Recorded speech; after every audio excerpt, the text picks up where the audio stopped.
surprised that she's still with me. Actually.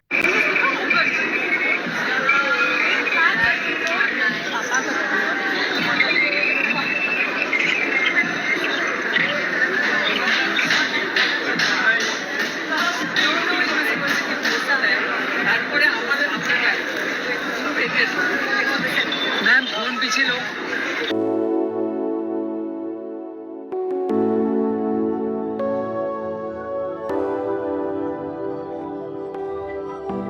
इस साल की दुर्गा पूजा में काजोल को आग बगोला होते हुए पाया गया। वजह ये थी कि काजोल अपने बैग में गलती से अजय देवगन यानी कि उनके हस्बैंड का मोबाइल उठा लाती हैं और जो ही मैसेज रिसीव किया जाता है काजोल गुस्से में आग बगोला होती नज़र आती हैं।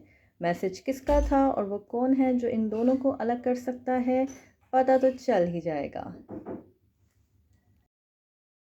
I'm surprised that she's still with me. Actually. जी हाँ अजय जी, सरप्राइज़ तो हम भी हैं कि काजोल जी अभी तक आपके साथ हैं, लेकिन कब तक।